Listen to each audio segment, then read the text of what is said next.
สบายดีจ้าสบายดีพี่น้องสบายดีสุขุสุขคนก็สวัสดีตอน4 โมงหรือว่า16 นาฬิกานั่นเองนะคะอยู่ที่บ้านสวนยังแดดอยู่พี่น้องยังแดดอยู่บอกโอ้สิไปอื่นสิจะหดต้นไม้เด้เริ่มมานี้แล้ว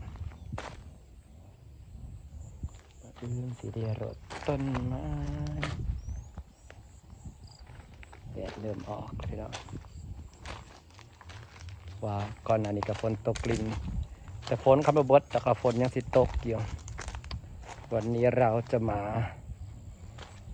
ตัดต้นไม้กันดีกว่านี่จะมีวิวอยู่นี่โฮมเด้มาได้ปูสาดเหรียญอย่างนี้เนาะโฮมวิวตัดต้นไม้มันเริ่มใหญ่แล้วก็สิตัดเนาะพี่น้องยังแดดต้นไม้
เป็นพุ่มนากระงามเลยพี่น้องก็ที่ยังจะอยู่วางนี่แหละเพิ่งมาเป็นพุ่มนาครับตัดลงไป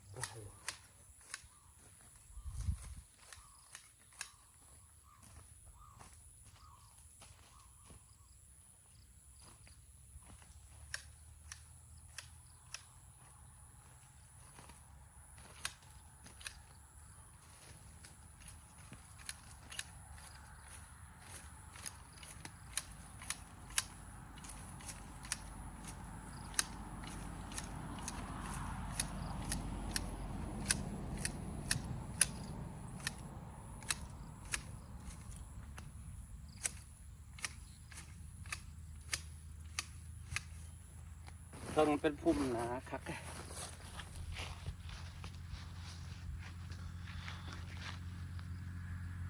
อันนี้เราก็จะทำให้มันเป็นพุ่มเหมือนกัน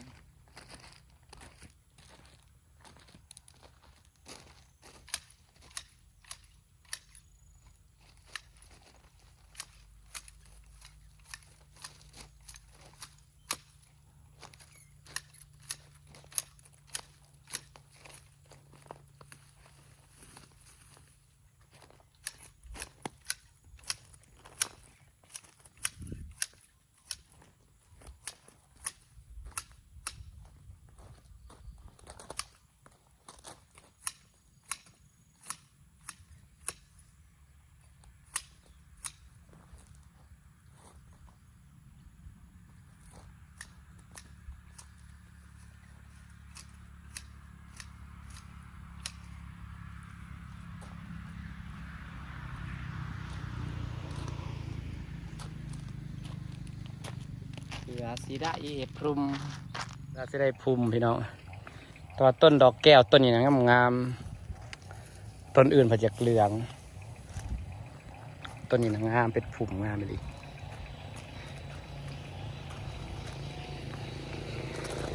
อันนี้นะนางตัดไปแล้วเมื่อก่อนตัดเป็นแถวไปดิมันเป็นอันนี้มันเป็นกำแพงแต่ก็เริ่มสิเป็นแล้วล่ะนี่ค่ะ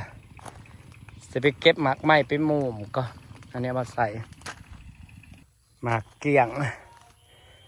หมากเกี้ยงกำลังเป็นหมากเดียวเกี้ยงปลูกยากหมากเกี้ยงดูแลยากนี่จะเป็นมุมเพราะว่าเมื่อก่อนนะเป็นมุมหมากหนึ่งได้กินแล้วจ้าคันห้าไว้ค่าต้นนี่มันบดซุกเถื่อมันบดซุกเถื่อไอ้ต้นนี่หมากใหม่มันออกอีกแล้วป้าเป็นหมากตลอดเด้อพี่น้องหมากมันบ่ได้เป็นยามเด้อเป็นหมากตลอดนี่ออกหมากเต็มเลยนี่ออกสู่ขวัญออกยอดใหม่นี่ก็จะออกหมากด้วยนี่น่าสิเอาไปสิเอาไป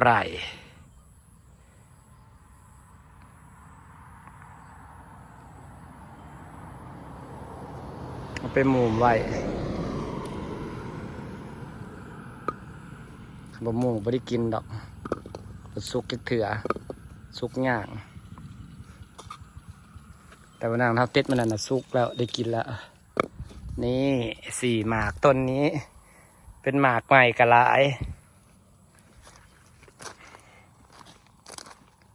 มาเก็บต้นนี้แตงไผ่กัดมือดกมากต้นนี้หมากดกแห้งพอต้นนี้น้อยหมากโพดว่าดกเด็ดใบมันก็ปะหมากมันสิเบอร์ใหญ่หมากดกเลยปะต้นนี้น้อยหมากดกสับใบเพิ่นกะ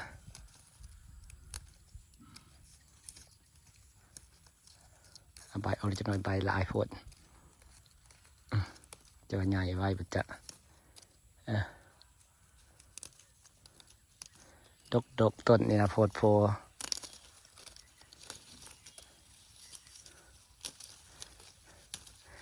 ขันต้นมันใหญ่มันก็จะเป็นหมากตลอดนะพี่น้องเนาะแซ่บเป็นหมากอะไรนะพอได้ก็อยากซื้อเอิญบ้านเราเอิญละมุดตรงกับไทยเอิญหมากอย่าง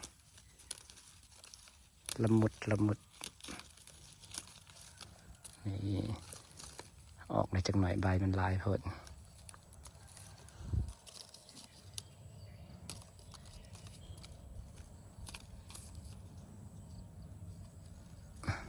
จักหมากว่า2 4 6 8 10 11หมากป้าดกแท้ดกว่าเหลือแต่ต้นลิ้นจี่เนี่ยบอลเป็นจักเถื่อบ่แม่นเพี้ยกินอีกแล้วบ่เนาะเพี้ยไว้ยังเอายามาลาดก่อนเอายามาลาดไว้ยันเพี้ยกินมันนี่เพี้ยกินดีแล้วเฮ้ยไวเพี้ยนะยอม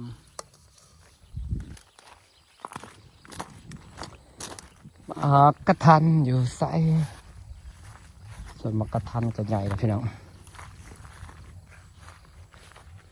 หญ้ากระลาอีกแล้วเลยตัดหญ้าอีกแล้วทันกำลังใหญ่